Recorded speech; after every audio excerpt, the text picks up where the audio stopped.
This is The Big Life. Big Life. The show for people who want to live life large. I'm Ray Waters. Well, today I have the joy of sitting down with someone that I deeply, deeply, deeply admire. She's 92 years old, but that's not the big reason I admire her. I admire her for how she has lived her life. She is a definition of truly a big life. Jeanne Cahill has been a business owner, a college graduate in her 70s, as people do, a political activist. She was a friend of the Carters, and now she's an author with her very first memoir just released. Jeanne, I'm so excited. I've been excited all week. Thank you for sitting down with me. Thank you for taking time to talk with me. I always enjoy that. I enjoy it too very, very much. Let's start with this beautiful memoir, and it's so cool. I remember when you first were starting to write it, and you would read sections of it to Stan and me when he'd be in town, and it was so good. How does it feel to finally share your story with the world? Well, it's exciting, and you and Stan had a lot to do with that, because when I was writing that, I thought, this is a woman's book. It's family and all the trials and tribulations of child raising. So I thought women will read this. I had no idea men would be interested in it, but the most glowing comments I've had have come from men. So maybe it's just helping men understand women. Yeah, and what we go through as mothers and wives. And I remember when we first heard the first chapter, and Stan and I left, and he said, Ray, Jeanne is an incredible writer. He said she is not ordinary. He said this is extraordinary writing. And every time we would come back and we would listen again, it was that same sense of we are listening to something that is beautifully written, that takes us to a time in history and is presenting just the most amazing story. We just tip our hats. It was amazing that this is your first work. You're an extraordinary writer. Well, I hope I lived long enough to do a follow-up, because people keep reminding me of little stories that they've heard me tell. They said, I hope that's in the book. And I said, no, I don't think I put it in the book. So one friend has made a list of stories she knows I've told that are not in the book. Oh, wow. Since she said, this is your second book, get going. I've always told you, I really believe, and if someone's watching this and they know a way to get this into the hands of a Reese Witherspoon or an Oprah Winfrey, I think your memoir, starting where you started, through the life that you lived, and then all the way to graduating from college in your 70s, and we'll talk about that in a few minutes, I just think it would be an incredible movie, and I'm not giving up on that. I still think that that's in your future. Well, that's kind of you. I hope that it's something about the book inspires women particularly, and if they're older women, even better, to not give up on life. Keep living till the day you can't get upright. Yeah, I love that. Was there one particular chapter or one particular story that felt especially important to you to include, that you're just really glad that you said this particular thing? I don't remember what chapter it's in, but when I recognized that I was not the perfect mother of perfect children that I had planned, that things were going awry, and a lot of it was my fault because I didn't understand my children when they were little. I was a first-time mother. My own mother was 100 miles away, so I couldn't, run home and ask, how do you handle this or that? I was too organized. I had my children too organized. I did not let them stumble and fall or find the result of their choices. I made the choices for them. I laid out their clothes, I planned their meals, I did everything that Dr. Spock said to do, because it was the thing during that particular period in the early 60s that women had certain roles, and this is how you ran your household, and this is the way you raised your children. I went by the book. If I'd gone by my intuition, I think the result would have maybe been even better. My children are wonderful anyhow, but some of them have struggled, because they didn't make the right decisions. They hadn't practiced making decisions. I bet there's a lot of people that are in the same age category as you that would feel the same way, because your kids were coming along at a very different, it was a different age that they were growing up in than previous generations. I mean, they were growing up in the 60s. It was a different time. And you were young parents, had to figure out a lot of hard stuff, I would think. And some of the things I did thinking, this will show them if you go down the wrong path, you can end up like this. It was a homeless downtown in Atlanta that a man had donated a big home to homeless children who were runaways living on the streets around 10th and Peachtree in that area. So I decided, I'll take the children down because this house needed paint, it needed better furniture. It was old and ragged, but it was a home. Got them off the sidewalks. I thought, we'll make some cookies and make an appointment and go down, and my children will see how bad life can be if you run away from home and do all these things. They thought it was the coolest place they'd ever been. People were playing guitars and dancing around, and one man had a pet monkey. She said, Carrie and I just wanted to move in. That's awesome. That is so funny. So that's the kind of decisions I often made for the best of reasons and the worst of outcome. That is so funny. I want you to talk just a minute, because I think it's so profound. I remember you telling me about earliest memories sometimes can kind of let us know why we chose the paths that we choose in life, and that you did some real searching for earliest memory, and you include that earliest memory in your book. Can you kind of explore that with us a little bit? I will, because it was important. A friend of ours who is an artist had asked me one time, Jeanne, what's your earliest memory? I said, well, I'm so old, I'd really have to ponder that to get back to the beginning. He said, well, you should do it because it's like a signpost that is a direction that your life goes. And I thought, well, that's odd. I've never heard that before. And I just kind of put it aside. It's one of those things, in the back of your mind, but you didn't dwell on it. After I started writing, and I got back to that thought because it came to me as I was writing from my earliest memory. And then I thought, what on earth does a prize fight between Joe Louis and Max Schmeling, the German fighter, and a crying baby have to do with my life? And I thought, that can't be much of a direction. But then I realized it was exactly right, because my mother asked the men who'd come to our little house to hear our radio, because this was the Depression, a lot of people didn't have radios. They were yelling at the radio and championing somebody, I had no idea who. And the baby was crying, my little sister was crying. Mother opened the door and said to these men, can you hold the noise down? I can't get the baby to sleep. They totally ignored her, did not get any quieter. And my father, my parents had a wonderful relationship, but he didn't say to the men, mind your mother, like he did to me several times every day. I thought, those men are supposed to mind mother. I'm mad with daddy that he's not making them do that. Well, what did I do as I grew up but work on women's issues, women's rights, women's and family concerns? And I thought, well, that artist was right. That was a signpost.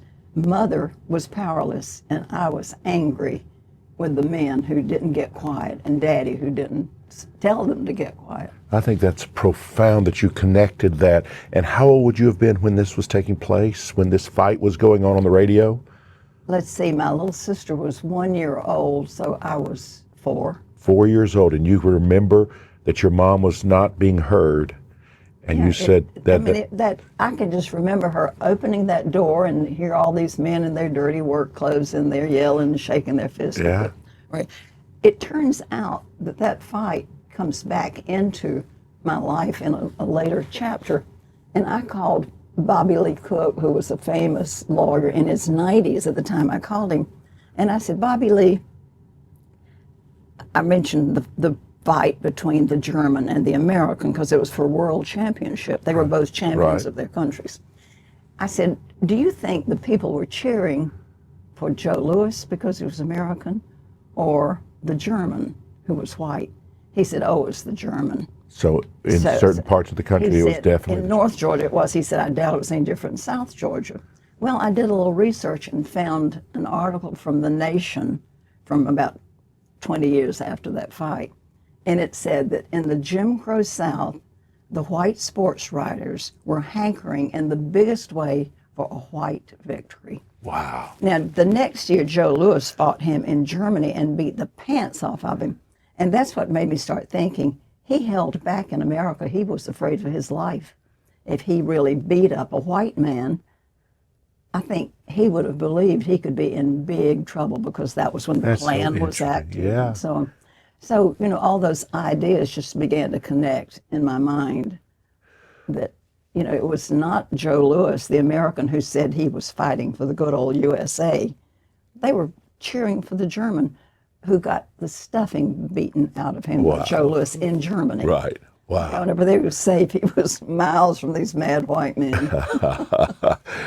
Let me ask you this, because I have always admired your connection with the Carters. And so you and I have talked, and I've seen pictures, and it's just fascinating to me.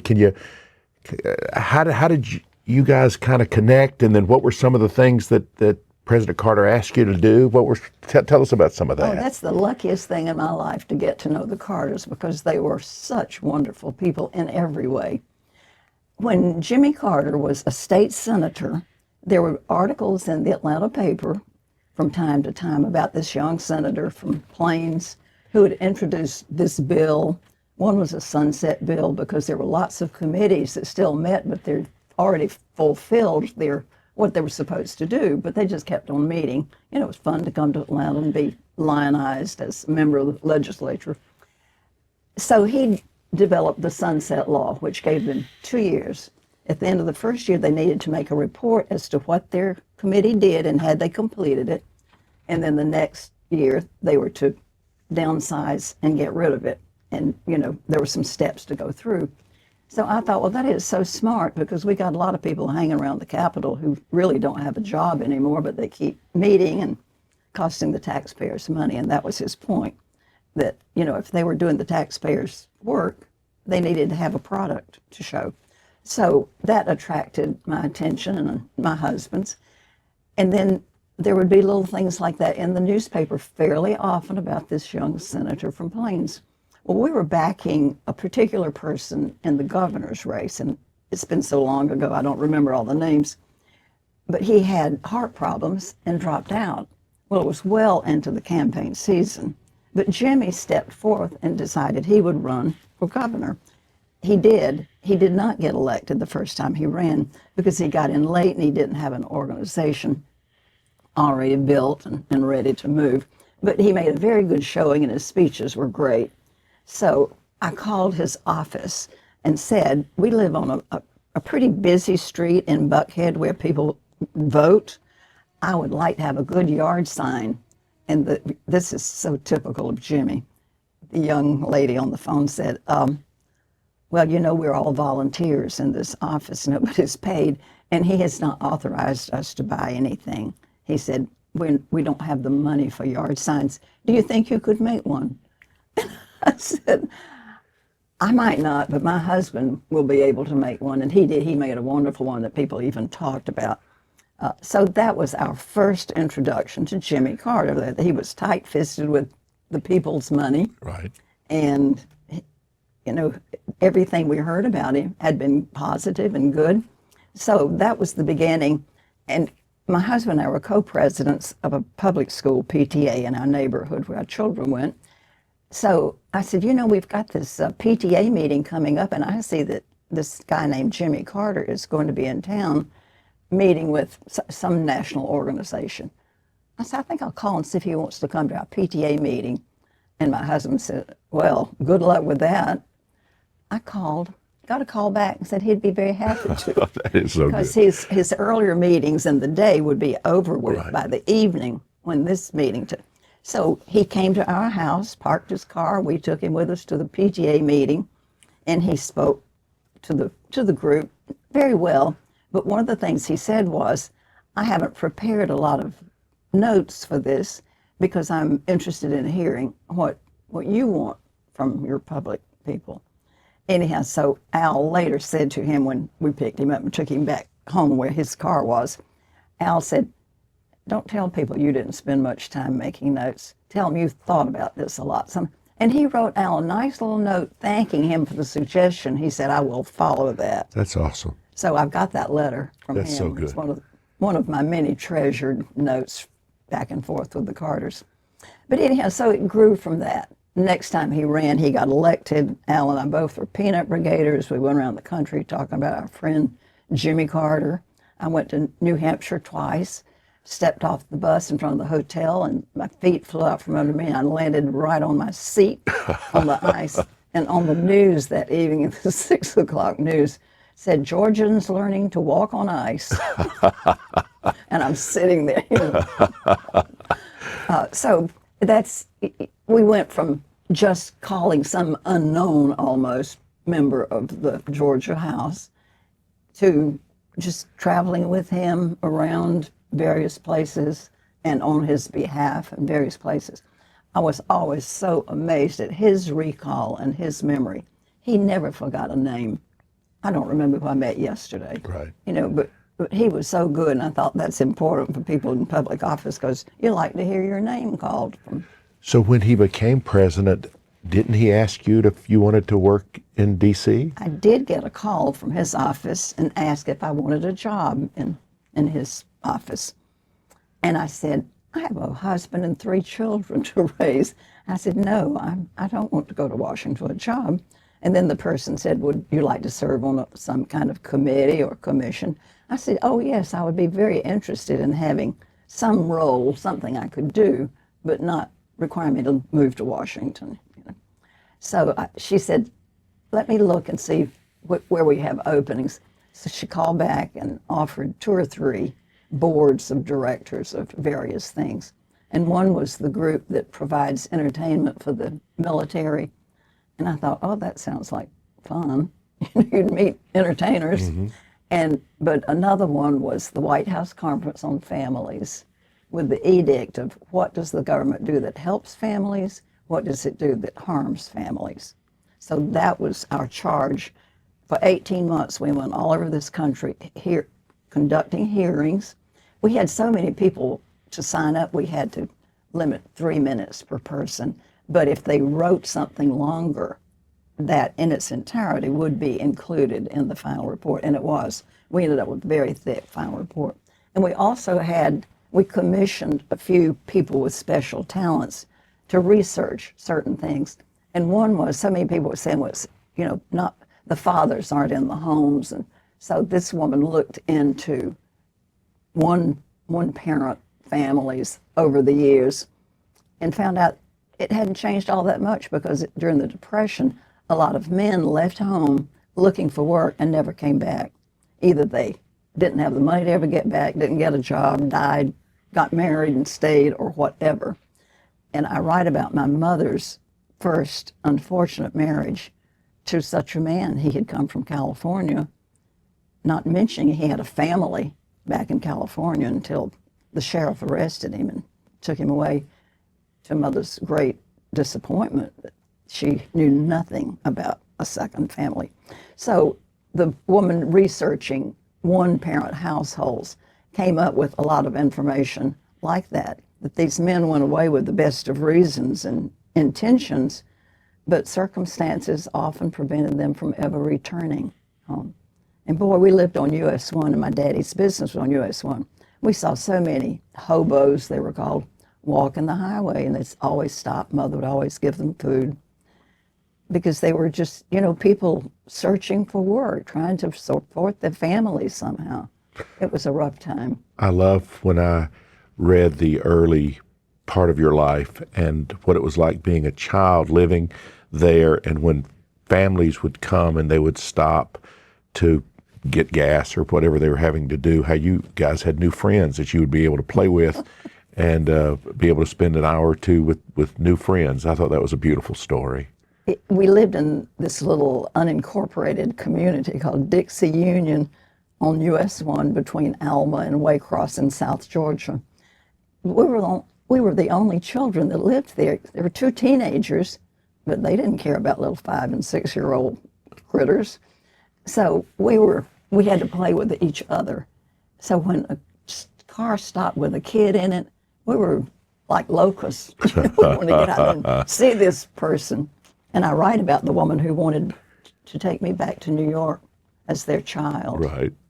It's beautiful. It puts you back in a whole different time, and I can smell the surroundings, and I can feel the wind blow, and it is beautiful the way you describe it. Let me ask you something else. You become a businesswoman kind of in an age when that wasn't, I wouldn't think a lot of people were owning their own business, but you got into business in Atlanta and it became quite successful.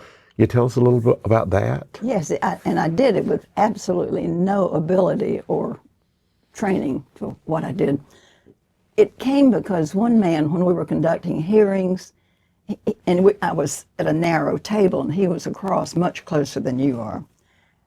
He shook his finger right in, I thought he was going to hit my nose, right in my face, saying, "You Washington bureaucrats make me sick, coming out here in the countryside telling us how to raise our children and how to run our families. You make me sick." And for a second, I thought, do I tell him I'm an unpaid housewife from Atlanta? I thought, no, he wouldn't believe it. Right. He likes his own story. Right. So I said, thank you very much for your comments. We'll certainly note them. Anyhow, so when I came back after having a fairly long trip across the country, I said to my husband, I've been doing volunteer work at a high level for decades. I said, I think I'm going to get a job so I get paid for doing something, because I never really had a job other than short periods when I was younger. Anyhow, my husband never said no to me about anything. He said, well, okay, I can help you if there's any way I can help. So I said, well, I think I'd like to work for Delta. I'm going to go see if I can get an appointment there, and I did. The man who interviewed me broke every rule in the book. How does your husband feel about you wanting to work? What do your children think about their mother going out to work? I don't think we'd have anything to offer to you. I said, file clerk? He said, well, you wouldn't be happy as a file clerk. I said, you're right, but I'm sure Delta would promote from within if they saw somebody with ability. Well, if anything comes up, we'll call you. I wanted to reach across the desk and slap him, but I just said thank you and went home to my husband and said, I'm not going through this humiliation of not considering my volunteer work as anything. I'm going to start a business. So that was where the kernel of thought came from. And I thought, well, I've never really had a job, and I don't know anything about business. Maybe I could have a delicatessen. I know how to cook. So that was my first thought. And I started reading the want ads, and there was an ad for a lunchtime sandwich cook in an office park near me in Vinings, 5 days a week, Monday through Friday. Just somebody to make sandwiches at lunchtime. No experience necessary. I called my sister. I said, here's the opening. I'm going to go apply for this job. And I'm going to tell him that my sister and I want to job share. One will work 2 days a week, one 3, and then we'll swap. So when I said that to the man interviewing me who owned this business, and it was an independently owned, not a chain, he said, well, it's only 20 hours a week. That's not going to be very much money for either one of you. It was 2 hours at lunch 5 days a week. And I said, that's all right. We want to do this. So he hired me to start the following Monday. On the weekend, my sister called and said, my friends have rented a sailboat and they're going to sail down to Bimini and they want me to go with them. She said, I know, I agreed to work with you next week. I said, go to Bimini? Right. I said, if I had an offer like that, I'd take off. Anyhow, but when I did start a business, she worked with me, so we had a very nice working relationship finally. But a man saw me wearing the T-shirt that said the Cheddar Box, which is where I was working, somebody I knew. He said, what's that? And I said, well, I'm the sandwich girl. I make sandwiches at lunch. He said, why? And I said, because I want to learn how to run a business and I know how to cook, so that's one of the few things I could do. He said, well, I've got an idea for a business that's a lot better than that. And he's the one who had the idea about having the exercise equipment, because that was the new thing. The week we opened, the cover of Time magazine had a man and woman back to back holding dumbbells. and it talked about fitness craze across America. Was this the was the week. 70s? Was this the 70s? Or 80s. It was in the 80s, okay. 82. 82. He had made the contacts with manufacturers. He just did not have the money to carry it out. And he said for $50,000, he could rent a place, have a showroom, stock it with equipment and so on, and get going. So he said, could you come up with $50,000? I said, well, I'll ask my husband if he can. And he said, sure. I mean, I don't know anything I could have asked him ever that he wouldn't have said sure. So that's how we got started. And that's why I had some control over this guy. And when I saw that he was doing, I didn't know what he was doing, except being absent away from the office a lot. So you're able to buy him out? In this business. Oh, that's so great. I bought out his half, and then I continued. I ran that 11 years, and then an operation out of Texas and California with, I think, 23 stores, something like that, said they wanted to come into the Atlanta market, which made my heart almost stop because he could come in and with his buying power undersell anybody there till they couldn't make any money and they'd quit. And that was his reputation. Anyhow, so when his vice president said, Jeanne, he wants to come to the Atlanta, he's coming into the Atlanta market, I thought, oh, well, I've run this long enough. I'm ready to retire anyway. He said, but he's not going to compete with you. He's going to do something he said he'd never do, and that's buy somebody's ongoing business. He said, be thinking about what you would sell your business for. That's terrific. So that's how I got out of it, and it was wonderful. And you marketed or sold to, didn't you have a lot of clients that were celebrities that were that used your equipment? We did. Cher was the kindest one of all of them. She was down in Tallahassee performing, and they would not put exercise equipment in her suite. Those people can't go into the exercise room. Everybody wants to talk to them. Right. And for some reason, she got our name, I guess probably from somebody that we'd worked with before. She wanted to know, could I send exercise equipment down to Tallahassee for a week and then bring it back to Atlanta where she was going to perform next and set it up in her suite for a week? And I said, yes, we could do that. I said, we'll have to charge you something for the distance. And I sent my son and another helper down. They set everything up, went back and got it, brought it to Atlanta and set it up there. She had one of her people call my office and ask how many people worked at Advanced Fitness, which is my company. So we told her, and they said, thank you. The next day, we got by special courier, almost front row. It was like four rows back from the front, center seats for everybody who worked for me. Wow.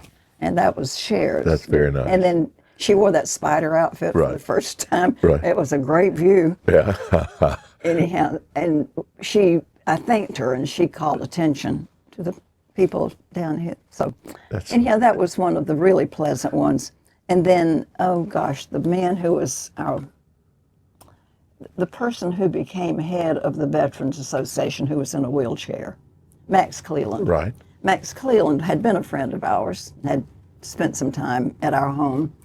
Anyhow, he called and he said he needed something to strengthen the core of his body because his legs and, one of his arms, so he didn't have much to work with. And he said a really good sit-up board with something to strap him onto it so he wouldn't slide off would be helpful. Well, I didn't have anything like that, but I had good sit-up boards, so I called the factory and they explained what I needed. And they said, yes, they could do a nice leather belt wide enough to be comfortable. And so they did. They fixed a sit-up board for him, and we delivered it to his apartment in Atlanta. Well, months or so later, he called me. Said he had called every fitness store, or had his staff call every fitness store in Washington, trying to get something like that up there. And they said, oh, no, we couldn't do anything like that. He said, can you get another sit-up board fixed with a leather strap to hold me on and have it sent to Washington? I said, absolutely, we did. So he was always so grateful that somebody listened to him and did something for him that was very simple, to call the factory, say who you needed it for. They were happy to do it. Oh, that brings up another subject. the Carter Center came with a small room labeled fitness room. Well, I got a call. Could I send somebody or come and measure it and see if it was big enough to put in some equipment that the Carters would like to use? So we did all of that and figured out it was be tight, but you could get these certain pieces in. And then the person said, and I said a treadmill and named the ones I thought would be appropriate. He said, could you get them all donated? I said, well, I hadn't thought about that, but I'll give it a try. I did. Every piece of equipment that went there was donated. And of course, we set them all up for no cost to Jimmy. We got several letters from staff members thanking us. They'd said the Carters use them every time they're in town, and the staff uses it all the rest of the time. So, I've got those letters about That's awesome. fitness room. One of the most fascinating things to me about your life, and so many fascinating things, is that you would start college at 16 or 15, however old you were, at Berry, and then you would go live this incredibly big life where you're in D.C., you're doing all the things that you do, and then you decide in your 70s to go back to school. Tell me a little bit about that. Yeah, tell me a little bit about that, because I don't know many people in their mid-70s that go back to school. Well, when I look back, it was kind of unusual because I didn't want to get a job. I didn't want to do anything. I just wanted the knowledge. To learn, yeah. And it was unfinished business. I do not like to leave unfinished business. I like that. Throughout my life, I would pass up things because I've got to finish this before I leave, or whatever.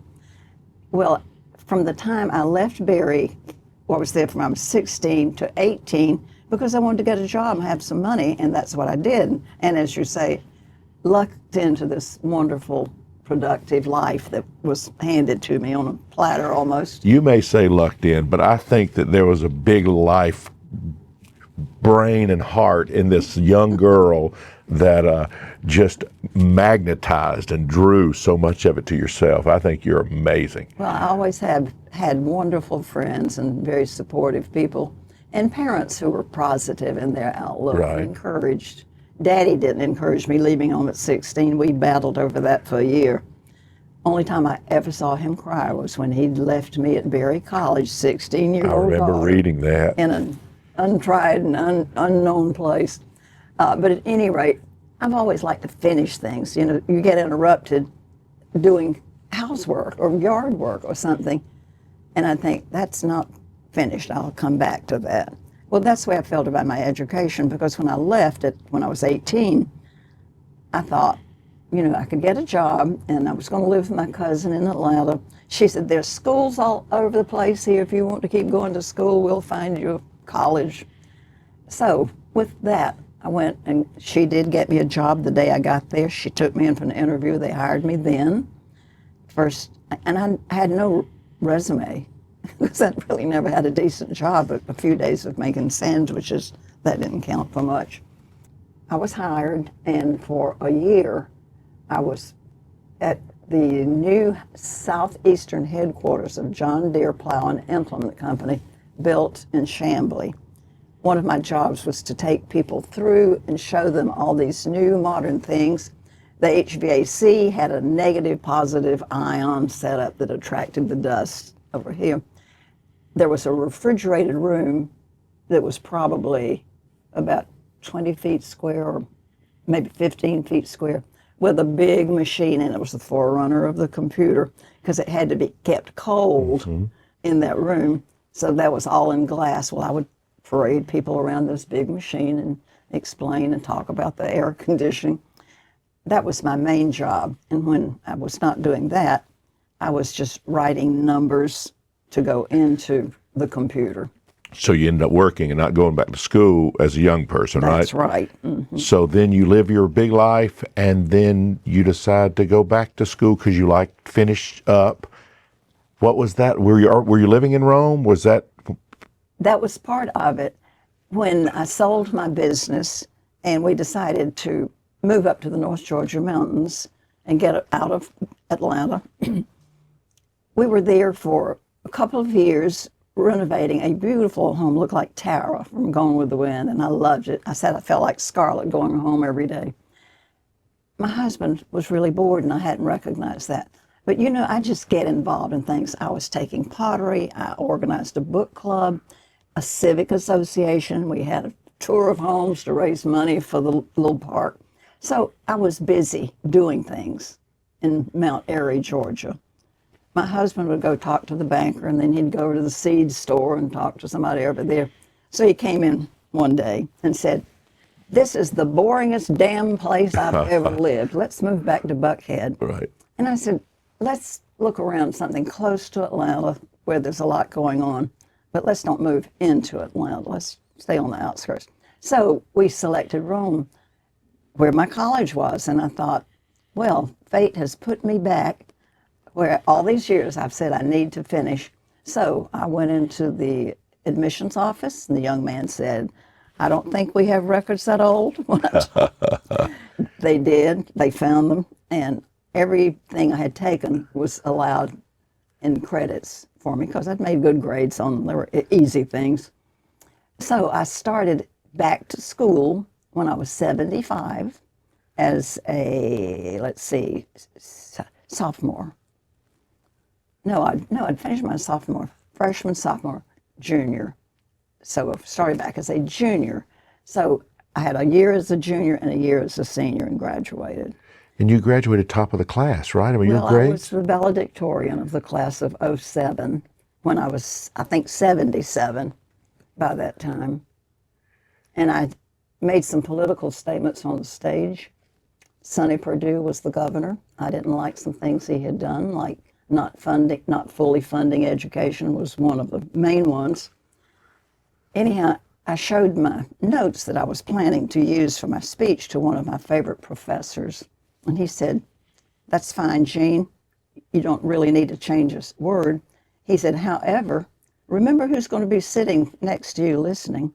He said, "I know you're a political animal, and if you've got some points you want to make to the governor, he can't do anything but sit there and listen." Right. So there were three things he'd done I didn't like, and I talked about all three of them. And one was fully funding education. I didn't say he was the one. You know, I just said that there were things that were important to me that still were out there needing attention. So I mentioned those categories. Do I remember that your mom was at your graduation? She was. In my talk, I said, if some of you parents have a student on the 5 or 6 year plan, please don't give them a hard time. My mother, who is sitting out here in the audience, has waited 58 years for me to graduate. I get that. People remember that more than anything else I said that day. It's just amazing. And they applauded her. She stood up and smiled and sat back down. That is so great. You are a political animal. You mentioned that your whole life you've stood for progressive causes and you have fought for social justice. And where's that fire come from? Where is it that little girl that saw her mom being ignored? I think it is, and I've wondered myself why I have spent so many hours in volunteer work for a lot of people because I liked what they were trying to do on behalf of the public. Never, money was never an object in any of the thing I did.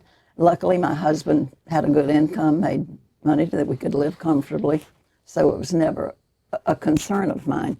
But when Jimmy appointed me to the Commission on the Status of Women, I started getting these calls from women. One woman said, "My husband is dead. I have an American Express card that has our names, his and hers, on it." She said, "I've got plenty of money. I'm going to Europe. I want an American Express in my own name, and they won't give me one. I either have to have my husband, if I don't," her husband was dead, "my father or an older brother or some important male to sign for me to get this." She said, "I'm a rich woman. I live in Buckhead. I'm going to Europe for a month, and I want my own card." So I thought, oh my gosh, this is not right. So we started looking into credit for women without having to have a man's name attached to it. So that was one of the things that we made some progress in. And there were others. we visited the vocational schools. They had pink pamphlets over here in this case, and they had blue ones over here. The pink ones were hairdressers and that sort of thing. The blue ones were mechanics and carpenters and welders, where the jobs were. I said there were enough, we were training enough hairdressers that every woman in Georgia could have her own private hairdresser. I said there are no jobs for these people. It's ridiculous. We're not going to have pink and blue brochures. We're going to have white brochures. They're going to be on one rack. So all the vocational schools got changed because of that. And then girls started applying for welding and things where they could make some money instead of waiting to find a shop that needed a hairdresser. I think it's so fascinating that what we just think of as just normal, intelligent, wise things, and to think in the 70s you were fighting to get these things the way they are because it was so segregated and separate. And that makes me proud to know you. You were doing big life things your whole life. That's pretty awesome. Do you know, now that you say that, whole life, when I started to school because we lived next door to the school in Dixie Union, so we knew the teachers because they lived in a boarding house right there. And when I was 4, I started wanting to go to school. Well, that was a little too young. But by the time I was 5, one of the first grade teachers said, "Oh, well, let her come." And Mother said, "Well, okay, we'll go. She'll get tired of it in a little while." So I started to the first grade when I was 5 years old. I didn't get tired of it. I loved it. And pretty soon, the whole school only had 4 rooms, and it was 6 classes. So first and second were in one room, third and fourth in one room. The teacher would teach the first graders for part of the day, and then she'd move to the other side of the room and teach the second graders. Well, I listened to all the second grade stuff while I was still a first grader, and I learned the things. So when it was time to move me to the second grade, the teacher knew that I already had done everything that they were going to do, and she said, "I want you to help some of the ones who are struggling. Would you be there? Would you like to be the teacher's helper and work with them?" Well, I loved that, so I said yes. And the only particular thing I remember is one little girl, I had some crayons, a good set of crayons. One little girl said, "Can I borrow your yellow Crayola?" And I said, "Only if you say it right, borrow yellow crayon." And I made her say that over and over until she got it right. She struggled with it. Then I handed her my box of crayons. But, you know, I was probably not even 6 when I did that because I'd started 5, and I wouldn't have been 6 until almost the end of the next year. So that was my first experience of helping somebody. Empathy, yeah, caring about other people. And then, that just kind of stuck with me through the years. Well, you carry it on, and at 92, I see your light is not diminished. You are shining brighter to me. And as I think about your memoir, what is your hope that as people read it, maybe they can take from it? What are your thoughts about that? Well, I think there's several things. I hope mothers will use common sense and not what a book might say about organizing your children, and talk to people who've done it, who've raised good children, and see how they listen to their children. I didn't listen to mine. I said, "This is what you do," which was a big mistake. So that's one thing I hope people would take with them. But the other is, do what you like to do. I love gardening. I have bad fingernails because I break them all off digging weeds and such. And I say to people who are friends of mine who are getting ready to retire from a job, don't go home, sit down and turn on the TV. Think about what you want to do that's going to keep you active. Keep doing the things you like. If you like to dance, find people to dance with. Do that. Don't sit. I hardly ever sit down. I mean, this is one of the longest times I've ever sat. You're so wise, and what you're saying, I wish everyone could hear that. Continue. That's so important. Well, if you do what you enjoy doing and it causes your body to move, and you don't live on diet drinks and sweet things, be sensible about what you're eating, read the labels. There's aspartame and sucralose and things that I've read really are like putting poison in your body. So be aware of what you're feeding your body. You know, eat vegetables and things that are, you know, are good for you, and learn more about it if you don't know, so that you can keep moving and going. I think you remember that I walked about 3 miles not too long ago, and I was not really too breathless at the end. We were at Piedmont Park. I'll just say this. We were at Piedmont Park, and we were walking, and Jeanne walked 3 miles. I was thinking, I was huffing and puffing. I was thinking we maybe need to take a break, because Jeanne, you know, she's 92. She was having no trouble. I was the one that was wanting to take a break. That was amazing. Yeah, you still push yourself. You still go. You still inspire people. You are amazing. Now, Sunday, I don't know when this is going to be released, but I know this Sunday will be a book signing. And excited about that? Are you excited about getting to put your name on the memoir? Well, I'm beginning to get excited. You know, at first it just didn't seem real. And then when it started to become a book, I thought, well, it is real. Now what do we do?